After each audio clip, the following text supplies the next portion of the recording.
হ্যাঁ, silver silver silver এখন একটাই মেটাল যেটা অন্যান্য মেটালকে আউট পারফর্ম করছে। গোল্ড, কপার, প্ল্যাটিনাম যদিও সিলভারের সাথে চলছে ঠিকই, কিন্তু সিলভার হলো এখন মেন লাইমলাইটে। গতকালই আমি আলোচনা করছিলাম যে 3 লাখ টাকা ক্রস করেছে, এবং এখান থেকে কারোর পক্ষেই বলা সম্ভব না যে কত দূর পর্যন্ত যাবে। 3,10,000, 3,20,000 পর্যন্ত চলে যেতে পারে। সুতরাং র্যালিটাকে রাইড করাই হচ্ছে প্রফিট মেকিং এর একমাত্র উপায়। তো সেক্ষেত্রে কালকেই 3 লাখ ক্রস করার পরে কালকেই ক্লোজ দিয়েছে 3,10,000-এর ওপরে, আজকে 3,20,000-এর কাছাকাছি, মানে প্রায় টাচ করে গেছে। তো এই যে র্যালি, এই র্যালিটাতে কি হয়েছে, মানে র্যালিটা কিভাবে হয়েছে একটু দেখে নেওয়া যাক।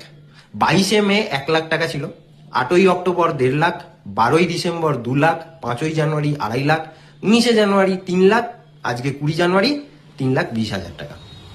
তাহলে যে কোনো জিনিস যদি এইভাবে বাড়ে, তাতে সেটা কে ট্র্যাক করা তো কঠিন একটু, সবার পক্ষে কারোর পক্ষেই সম্ভব নয়।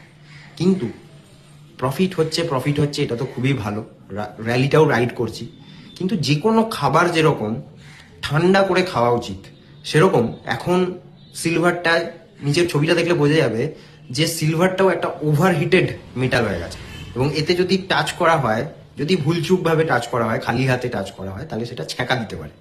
তো এমন যেন না হয় যে আমি এটার মধ্যে এন্টার করলাম আর পড়ে গেল। যে কোনো অ্যাসেট ক্লাসই এরকমই হয়, যে যখন সবাই জেনে গেছে যে সিলভারের প্রাইস বেড়ে যাচ্ছে, তো সেই ক্ষেত্রে তখনই একটা নিউজ আসার সম্ভাবনা থাকে, বা নাও আসতে পারে, এটা কোনো নয়। কিন্তু জিনিসটা ঠান্ডা করে সাবধানে ধরতে হবে, এটাই বলার।